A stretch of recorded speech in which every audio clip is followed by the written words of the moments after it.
तो आज हम एक्सप्लेन करने वाले हैं दुनिया की सबसे famous series game of thrones के पार्ट 2 को। तो पिछले पार्ट 1 में हमने देखा कि वेस्ट्रोस के सातों राज्यों पर कभी टारगेरियन घराने की हुकूमत होती थी, जिनके पास 10 शक्तिशाली ड्रैगन्स थे, पर वक्त के साथ ये आपस में ही लड़ मरकर खत्म हो गए और साथ ही इनके ड्रैगन्स भी खत्म हो गए और आखिरकार टारगेरियन राजा एरिस को मारकर उसके सातों राज्यों पर रॉबर्ट बराथियन ने हुकूमत की, जो एक शक्तिशाली राजा था।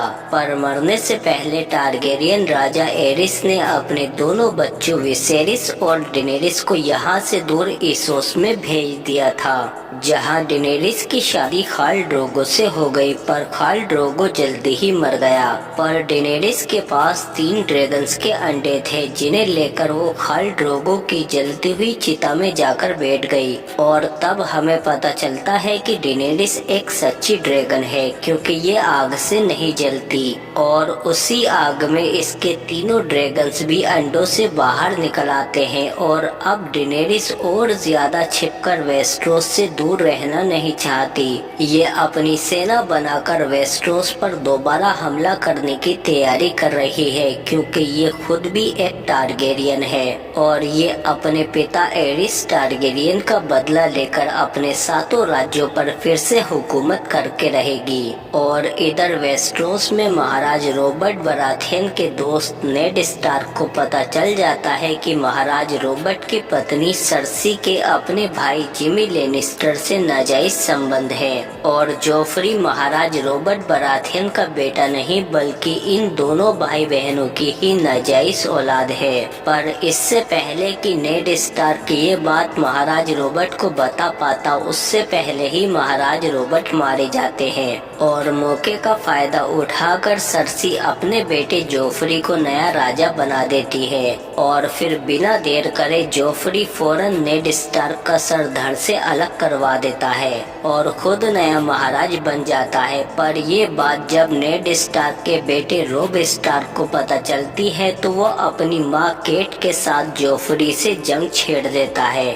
और लगातार एक के बाद एक जंगे जीतता जाता है। और इधर सर्सी के पिता टाइविन लेनिस्टर भी जोफ्री के सलाहकार बन जाते हैं। तो देखा जाए तो अब किंग्स लैंडिंग पर लेनिस्टर घराने का राज है और टाइविन लेनिस्टर सातों राज्यों का सबसे अमीर इंसान है। पर असली खतरा तो नॉर्थ के पीछे बर्फीले इलाके में है, जहां पर व्हाइट वॉकर रहते हैं, जिनकी तादाद बहुत ज्यादा है और इन्हें मारा नहीं जा सकता। पर इन्हें रोकने के लिए हजारों साल पहले नॉर्थ में एक बहुत बड़ी दीवार बनाई गई थी, पर हजारों साल बाद व्हाइट वॉकर्स फिर से जाग चुके हैं और अगर इन्होंने दीवार पार कर ली तो ये सातों राज्यों को मिट्टी में मिला देंगे। पर इस दीवार की रखवाली रात के पहरी करते हैं, जिनमें नेड स्टार्क का दूसरा बेटा जॉन स्नो भी है। तो क्या अब व्हाइट वॉकर के आने से पहले डेनेरिस अपने सातों राज्यों को वापस पा लेगी, या फिर व्हाइट वॉकर्स उससे पहले दीवार पार करके आ जाएंगे?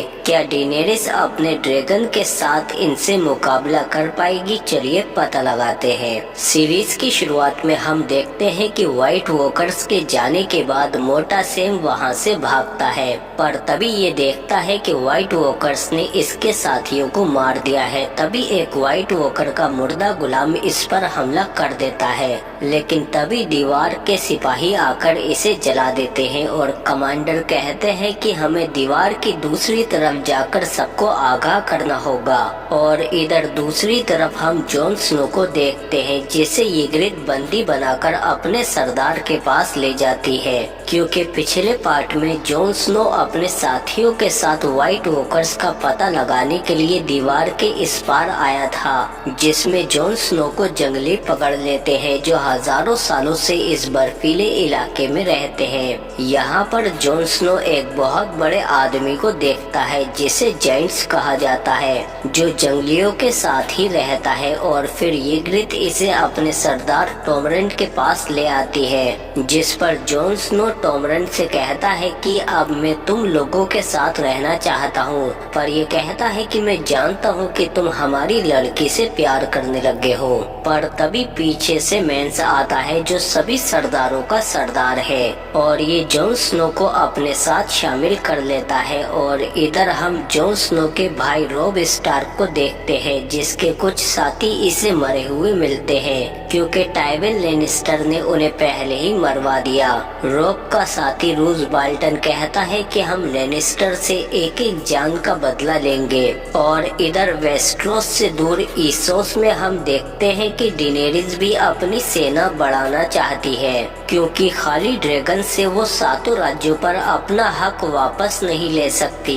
इसीलिए ये नाक्लोस के पास आती है जो इसे बताता है कि हमारे पास 8000 सैनिक हैं जो दुनिया के सबसे अच्छे सैनिक माने जाते हैं। हमने पहले ही इनकी मर्दानगी काटकर इनकी कमजोरी मिटा दी है जो आपके एक हुक्म पर बिना सोचे अपनी जान दे सकते हैं। इसके बाद जोरा डेनेरिस को समझा रहा होता है तभी एक लड़की डेनेरिस को बिच्छू वाली बॉल दे देती है लेकिन तभी सर बेरिस्टन आकर इसे बचा लेते हैं और फिर डेनेरिस से कहते हैं कि मैं पहले आपके पिता एरिस टारगेरियन का रक्षक था, इसीलिए मैं फिर से आपकी रक्षा करने की कसम खाता हूँ। मुझे अपना किंग्सगार्ड बना लीजिए और मैं आपका हक दिलवाने के लिए मरते दम तक लड़ूंगा। जिस पर जोरा कहता है कि ये सबसे महान सैनिकों में से एक हैं और फिर डेनेरिस इन्हें अपने साथ शामिल कर लेती है।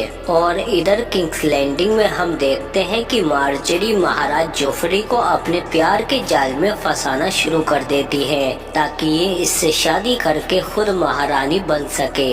और इधर हम टाइविन लेनिस्टर के बेटे जिमी लेनिस्टर को देखते हैं जिसे केट स्टार्क की सिपाही ब्रियान सुरक्षित किंग्स लैंडिंग ले जा रही होती है। पर तभी जिमी लेनिस्टर भागने की कोशिश करता है और ब्रियान से लड़ने लगता है लेकिन तभी यहाँ पर रॉब स्टार्क के कुछ सिपाही आ जाते हैं और इन दोनों को पकड़ लेते हैं। और इधर दीवार की दूसरी तरफ जॉन स्नो और जंगलियों को बहुत सारी लाशें मिलती हैं जिन्हें व्हाइट वॉकर ने मारकर एक कलाकृति बना दी है जिन्हें देखकर इन लोगों का रोम रोम कांप जाता है कि अगर व्हाइट वॉकर के आने से पहले सभी जंगली दीवार के उस तरफ नहीं पहुँचे तो व्हाइट वॉकर किसी को नहीं छोड़ेंगे। और इधर इस्सोस में हम डेनेरिस को देखते हैं जो नेक्लोस से कहती है कि मुझे सारे 8000 सैनिक चाहिए। पर नेक्लोस इसके ऊपर हंसने लगता है कि इसके पास इतने पैसे भी है जो हमसे सारे सैनिक खरीद पाए।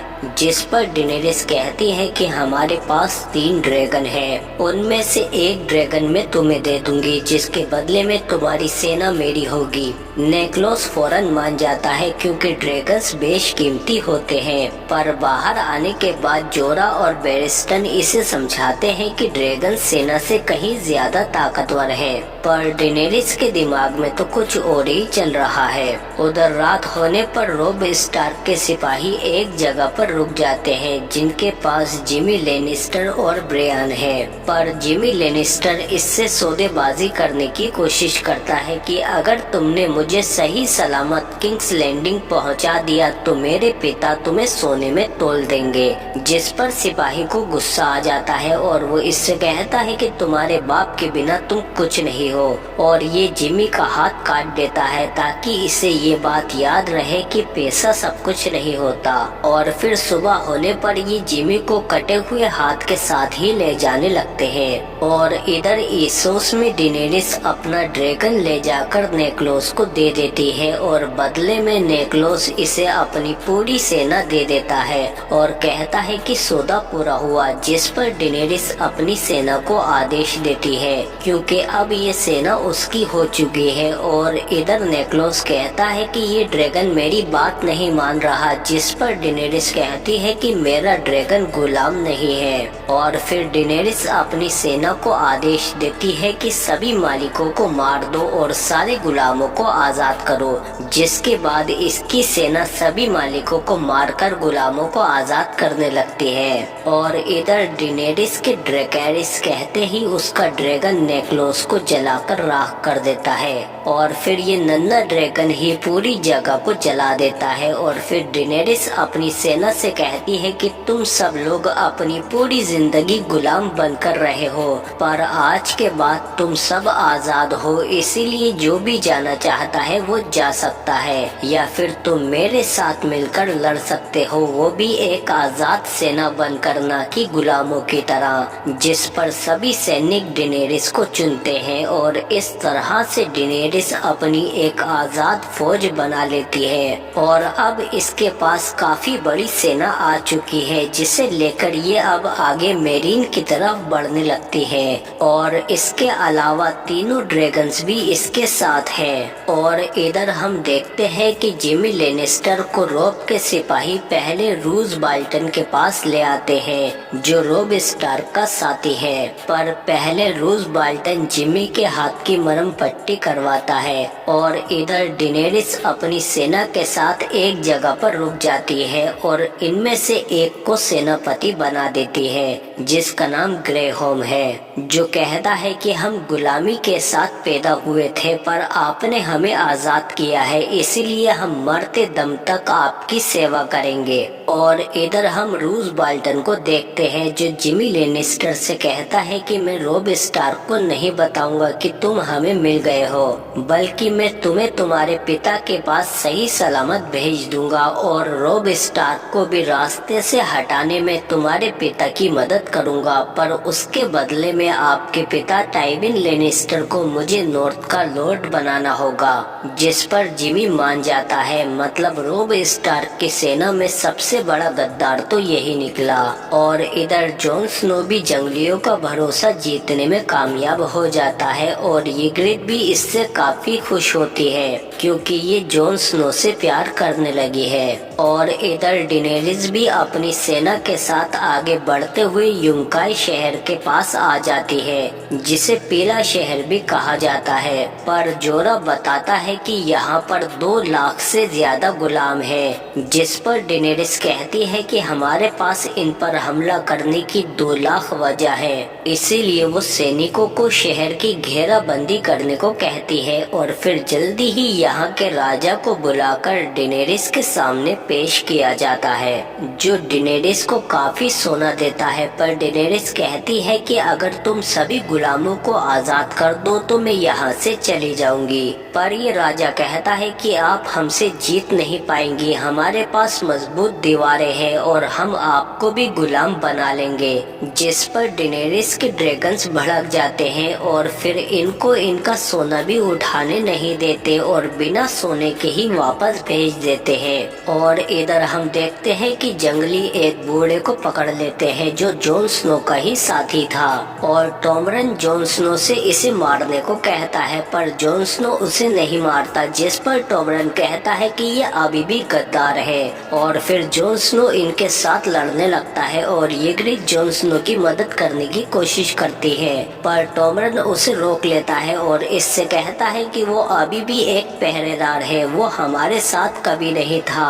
और जॉन स्नो इनके साथियों को मारकर यहाँ से भाग जाता है। और इधर इसोस में हम देखते हैं कि डेनेरिस के सिपाही चुपके से यूंकाई शहर में घुस जाते हैं और वहाँ के पहरेदारों को मार देते हैं। और फिर शहर के गुलाम सिपाही डेनेरिस की सेना के सामने घुटने टेक देते हैं और जोरा डेनेरिस को आके बताता है कि यूंकाई शहर अब आपका हुआ, उन लोगों ने हार मान ली है। और इधर रोब स्टार्क भी जब वेल्डर फ्रे की लड़की की शादी में आता है तो तभी अचानक से ये लोग रोब की पत्नी पर हमला कर देते हैं और रोब को भी हर तरफ से तीरों से छलनी कर देते हैं और फिर एक एक करके रोब के सभी वफादार सिपाहियों को मार देते हैं और हॉल में किसी भी वफादार को जिंदा नहीं छोड़ा जाता। और आखिर में रूज बाल्टन आकर रोब के सीने में खंजर उतार देता है और कहता है कि टाइविन लेनिस्टर ने तुम्हें याद किया है। और इस तरह तरह रोब भी मारा जाता है और फिर उसकी माँ को भी ये लोग मार देते हैं। इस तरह से रूस बाल्टन रोब को मारकर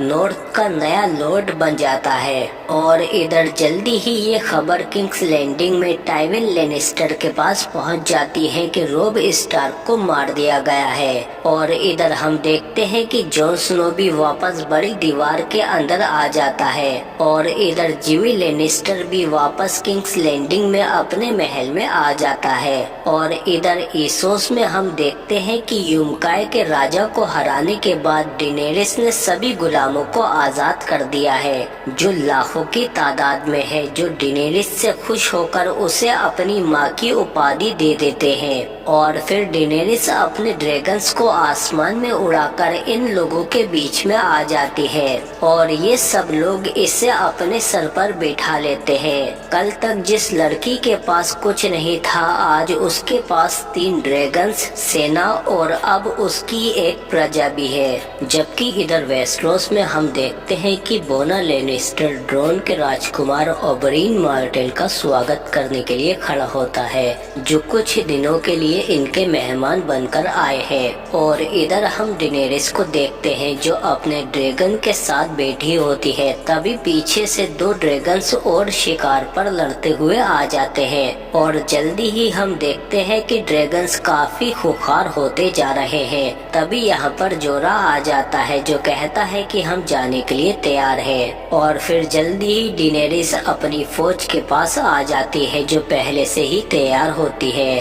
और इधर किंग्स लैंडिंग में हम सांसा को देखते हैं जिसे पता चल जाता है कि इन लोगों ने उसके पिता नेड स्टार्क के बाद अब उसके भाई रोब और उसकी माँ को भी मार दिया है, पर ये कुछ नहीं कर सकती क्योंकि इसे भी इन लोगों ने महल में ही बंदी बना रखा है। और इधर जिमी लेनिस्टर के भी नया हाथ लगा दिया जाता है। और इधर हम डेनेरिस को देखते हैं जो अपनी फौज के साथ मेरीन शहर के पास आ जाती है, पर बाहर इसे एक गुलाम बच्ची की लाश लटकी हुई मिलती है। और जोरा बताता है कि आगे के पूरे रास्ते में हमें हर जगह ऐसा ही नजारा देखने को मिलेगा, जिस पर डेनेरिस कहती है कि मैं उन सबको देखते हुए जाऊंगी। और इधर किंग्स लैंडिंग में हम देखते हैं कि महाराज जोफ्री की शादी राजकुमार मार्जरी से हो जाती है, पर इसके बाद जब जश्न हो रहा होता है तो जोफ्री अपने मामा बोनी लेनिस्टर को बिल्कुल पसंद नहीं करता और सबके सामने उनकी बेइज्जती करने लगता है। तभी मार्जरी जोफ्री को अपने साथ ले जाती है और उन्हें केक खिलाने लगती है। तभी इसे फंदा लग जाता है और बोना लेनिस्टर इसे वाइन दे देता है, पर उसे पीने के बाद भी इसकी तबीयत बिगड़ती जाती है और सरसी फौरन अपने बेटे के पास भागती है और वो देखती है कि उसके बेटे को जहर दिया गया है। और जोफ्री बोने लेनिस्टर की तरफ देख रहा होता है और फिर सरसी की आंखों के सामने ही उसका बेटा मर जाता है। और फिर सरसी का सीधा शक उसके छोटे भाई बोने लेनिस्टर पर जाता है, क्योंकि ये बचपन से ही इससे नफरत करती है। इसीलिए ये कहती है कि इसने ही मेरे बेटे को जहर दिया है, गिरफ्तार कर लो इसे। पर इधर लिटिल फिंगर सांसा को अपने साथ यहाँ से निकालकर अपने जहाज पर ले जाता है। और इधर किंग्स लैंडिंग से दूर स्टेनिस बराथियन को भी जोफ्री की मौत का पता चल जाता है और वो कहता है कि रॉबर्ट बराथियन मेरा भाई था। उसके बाद किंग्स लैंडिंग की राजगद्दी पर मेरा हक था, क्योंकि जोफ्री और उसका छोटा भाई टोमन दोनों ही रॉबर्ट बराथियन के बच्चे नहीं थे, वो नाजायज थे। और इधर ईसोस में हम देखते हैं कि डेनेरिस अपनी फौज लेकर मेरीन शहर के अंदर आ जाती है, पर मेरीन के लोग लड़ने के लिए अपना सिर्फ एक ही सिपाही भेजते हैं, मतलब एक के मुकाबले एक। इसीलिए डेनेरिस डारियो को लड़ने के लिए भेजती है और वो सिपाही जैसे ही डारियो की तरफ बढ़ता है तो तभी डारियो घोड़े पर हमला करके उस सिपाही का सर उड़ा देता है। और फिर डेनेरिस इस शहर के मालिकों से कहती है कि मैं यहाँ पर गुलामों को आजाद करने आई हूँ और जो भी अन्याय तुम लोगों ने उनके साथ किया है मैं उन सब का बदला तुमसे लूंगी, उन सभी मासूम बच्चों का जिन्हें तुमने रास्ते में सूली पर चढ़ा रखा है। और फिर डेनेरिस बड़े बड़े ड्रम इनके शहर में फिकवाती है और कई सारे ड्रम जब आकर टकराते हैं तो उनमें से गुलामी के पट्टे बाहर निकलते हैं, जिन्हें यहाँ के गुलाम देखकर हैरान हो जाते हैं कि उन्हें भी गुलामी से आजादी मिल सकती है, पर फिर भी मालिक शहर के दरवाजे नहीं खोलते।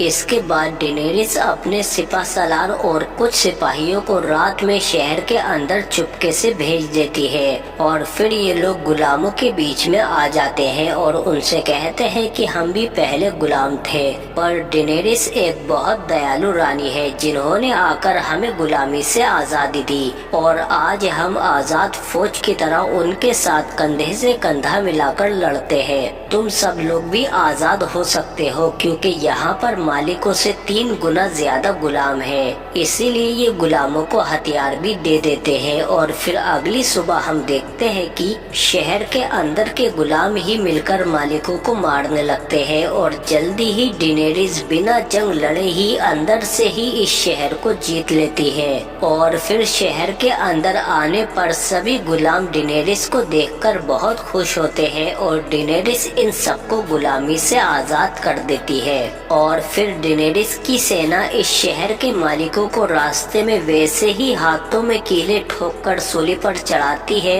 जैसे उन्होंने गुलामों के बच्चों को चढ़ा रखा था। और इधर किंग्स लैंडिंग में हम देखते हैं कि जिमी लेनिस्टर अपने छोटे भाई बॉनी लेनिस्टर से मिलने के लिए जेल में आता है और उससे कहता है कि मुझे यकीन है कि तुमने जोफ्री को जहर नहीं दिया है, कोई तुम्हें फंसाने की कोशिश कर रहा है, पर सरसी तुमसे इतनी नफरत करती है कि वो तुम्हें हर हाल में सूली पर चढ़ाकर ही रहेगी। और फिर हम देखते हैं कि किंग्स लैंडिंग में जोफ्री के छोटे भाई टोमन को नया महाराज बना दिया जाता है। ये बच्चे तो सिर्फ नाम के लिए महाराज बन रहे हैं क्योंकि असली रियासत तो टाइविन लेनिस्टर चला रहा है और अभी 7 राज्यों पर टाइविन लेनिस्टर की ही हुकूमत है। और इधर ये खबर डेनेरिस को भी पता चल जाती है कि एक नन्हे राजकुमार को नया राजा बना दिया गया है। तभी डेनेरिस के सलाहकार कहते हैं कि ये सही मौका है कि हम वेस्ट्रोस पर हमला करके उसे जीत सकते हैं, पर इसके अलावा जोरा बताता है कि आपने मेरीन से पहले यूमकाई शहर को गुलामी से आजाद कराया था,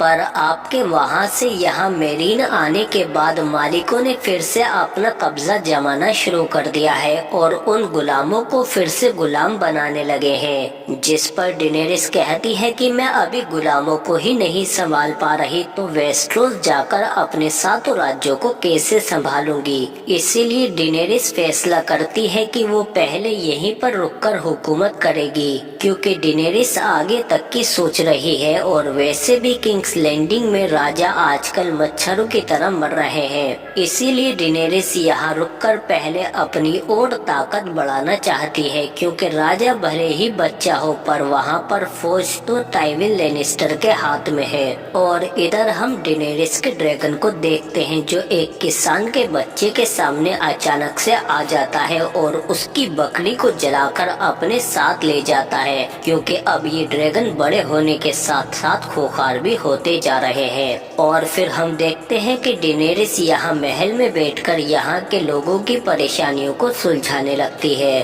और इधर वेस्ट्रोस में जब बॉनी लेनिस्टर पर मुकदमा चलता है तो सभी सबूत और गवाह इसी तरफ इशारा कर रहे हैं कि जोफ्री को जहर इसी ने दिया है, जिस पर बॉनी लेनिस्टर गुस्से में कहता है कि काश उस दिन तुम सबको मरने दिया होता जब स्टेनिस बराथियन ने हमला किया था। मैं जानता हूँ कि यहाँ पर मुझे इंसाफ नहीं मिलेगा, इसीलिए बॉनी लेनिस्टर मुकाबले से इंसाफ की मांग करता है, पर ये खुद नहीं लड़ सकता, इसीलिए इसे अपनी तरफ से लड़ने के लिए किसी और को चुनना होगा। पर सरसी इसे इतनी आसानी से जीतने नहीं देगी, इसीलिए वो मुकाबले के लिए अपनी तरफ से सबसे ताकतवर योद्धा को चुनती है जिसका नाम ग्रेगोर द माउंटेन है। इसीलिए बॉनी लेनिस्टर के पास राजकुमार ओबरीन आता है और वो इससे कहता है कि तुम्हारी तरफ से मैं लड़ूंगा क्योंकि माउंटेन ने मेरी बहन और उसके बच्चों को मारा था, इसीलिए मैं उस मुकाबले में उसे मारकर अपना बदला ले सकता हूँ। और फिर इसीलिए हम देखते हैं कि जब बॉनी लेनिस्टर के मुकदमे का मुकाबला शुरू होता है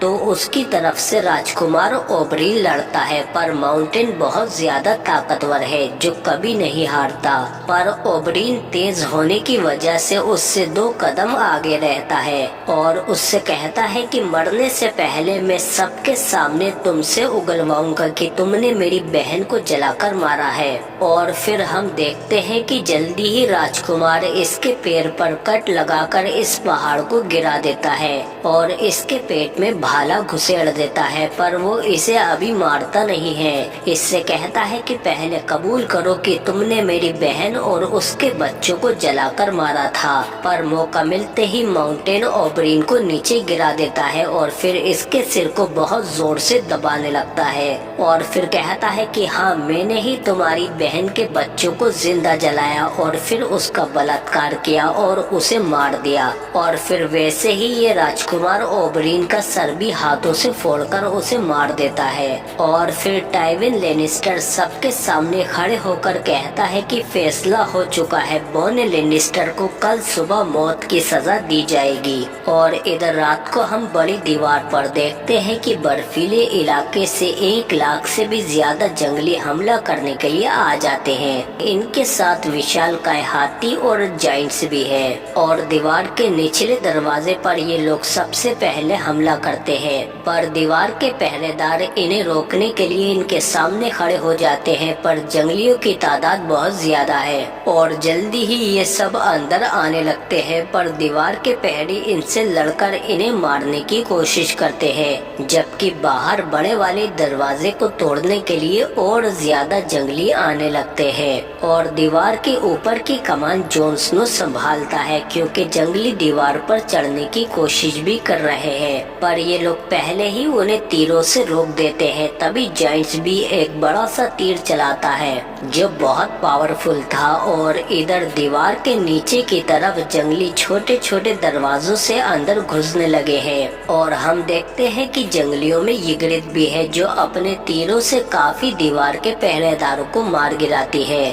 और ऊपर से जॉन स्नो देखता है कि जाइंट्स विशालकाय हाथी की मदद से बड़े दरवाजे को तोड़ने की कोशिश कर रहे हैं, जिस पर जॉन स्नो अपने दोस्तों से कहता है कि बड़ा दरवाजा नहीं बच पाएगा, इसीलिए नीचे जाकर उसकी हिफाजत करो। और नीचे हम देखते हैं कि कमांडर टॉमरेन से लड़ने लगता है, पर टॉमरेन इससे ज्यादा ताकतवर है, इसीलिए वो जल्दी ही कमांडर को जख्मी कर देता है। पर कमांडर नीचे गिरकर बच जाता है और ऊपर जॉन स्नो दीवार के ऊपर से ड्रम गिराकर हाथियों की जंजीरें तोड़ देता है, जिससे हाथी भाग जाते हैं। पर जाइंट हार नहीं मानता, इसीलिए वो खुद दरवाजे को उठाने लगता है, जिससे दरवाजा खुल जाता है। तभी जॉन स्नो कहता है कि तुम लोग ऊपर संभालो, मैं नीचे जाकर देखता हूँ। और इधर वो जाइंट भी अंदर आ जाता है, पर जॉन स्नो के साथी उसके सामने डटकर खड़े हो जाते हैं और वो जाइंट लगातार इनकी तरफ बढ़ता है। और इधर जॉन स्नो भी नीचे आकर जंगलियों को बिजली की रफ्तार से मारने लगता है। और हम देखते हैं कि जॉन स्नो एक काफी माहिर सिपाही है और दीवार का हर एक प्रहरी इस दीवार की हिफाजत के लिए अपनी आखिरी सांस तक लड़ता रहता है। तभी सैम जॉन स्नो के भेड़िए को भी खोल देता है और फिर भेड़िया भी इन जंगलियों पर टूट पड़ता है। और इधर जॉन स्नो भी बड़े वाले जंगली से लड़ रहा होता है जो काफी ताकतवर है और यिग्रिद भी काफी सारे दीवार के प्रहरियों को मार रही होती है। तभी ये जॉन स्नो को देखकर रुक जाती है, पर जॉन स्नो उस जंगली को मार गिराता है। पर पीछे मुड़ते ही ये देखता है कि यिग्रिद इसे मारने के लिए तैयार थी, पर तभी पीछे से एक बच्चा उसके सीने में तीर उतार देता है। पर जॉन स्नो फौरन भागकर यिग्रिद के पास जाता है और फिर यिग्रिद इसके हाथों में अपना दम तोड़ देती है। और इधर दीवार के ऊपर ये लोग एक बड़ी सी चेन खोल देते हैं, जिससे दीवार पर चढ़ रहे जंगलियों का एक ही बार में सफाया हो जाता है। और फिर ये लोग कहते हैं कि आज रात तो हमने इन जंगलियों को रोक लिया, पर अब भी उनकी तादाद तादाद हमसे 1000 गुना ज्यादा है, इसीलिए वो कल दोबारा हमला करेंगे। और नीचे हम देखते हैं कि सारे जंगलियों को मारने के बाद आखिर में टॉमरेन ही बचता है, जिसे जॉन स्नो बंदी बना लेता है। और फिर सुबह होने पर जॉन स्नो सभी मरे हुए का जायजा लेता है और ये जब दरवाजे की तरफ जाता है तो वहाँ पर जाइंट्स मरा हुआ था, क्योंकि इसके दोस्तों ने मरते दम तक उसका मुकाबला किया। और फिर जॉन स्नो सैम से कहता है कि दरवाजा खोलो, मैं जंगलियों से जाकर बात करूँगा, क्योंकि वो अब भी हमसे 1000 गुना ज्यादा है, इसीलिए वो कल दोबारा हमला करेंगे और हम उन्हें नहीं रोक पाएंगे, क्योंकि आज ही हमारे आधे से ज्यादा सिपाही मारे गए हैं। और फिर हम देखते हैं कि जॉन स्नो दीवार के पार जंगलियों के बीच में चला जाता है और उनके सरदार मेंस से कहता है कि मैं तुम्हारे साथ समझौता करना चाहता हूँ।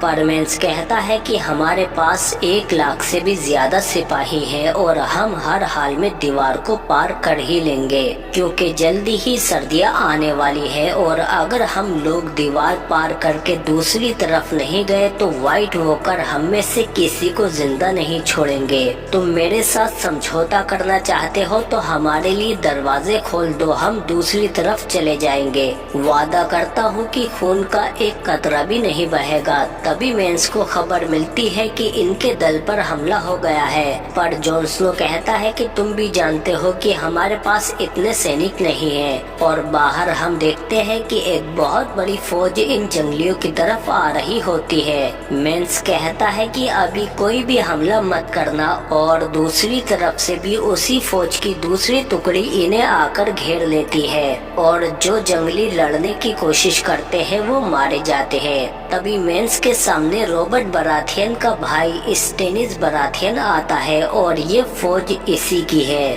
और फिर स्टेनिस बराथियन मेंस को बंदी बना लेता है और फिर ये अपनी सेना के साथ कुछ दिन के लिए दीवार में ही रुक जाता है। और इधर किंग्स लैंडिंग में हम देखते हैं कि बॉर्न लेनिस्टर को कल सुबह मौत की सजा दी जाएगी, इसीलिए रात को इसका भाई जिमी आकर इसे यहाँ से भगा देता है। पर भागने से पहले बॉर्न लेनिस्टर अपने पिता के पास चला जाता है जो वॉशरूम में थे और फिर उनके सीने पर तीर रखकर कहता है कि तुमने मुझे हमेशा मारने की कोशिश की है, क्योंकि तुम मुझसे हमेशा नफरत करते थे, क्योंकि मैं बोना था और इसीलिए जब तुम्हें मुझे मारने का मौका मिला तो तुमने उसे गवाया नहीं और एक ही बार में मौत की सजा सुना दी। टाइविन लेनिस्टर अपने बेटे को समझाने की कोशिश करता है, पर बोना उसके सीने में कई सारे तीर उतारकर उसे मार देता है और फिर यहाँ से भाग जाता है। इसके बाद वेरिस इसे एक बक्से में बंद करके जहाज पर रखवा देता है और खुद भी इसके साथ वेस्ट्रोस के सातों राज्यों से दूर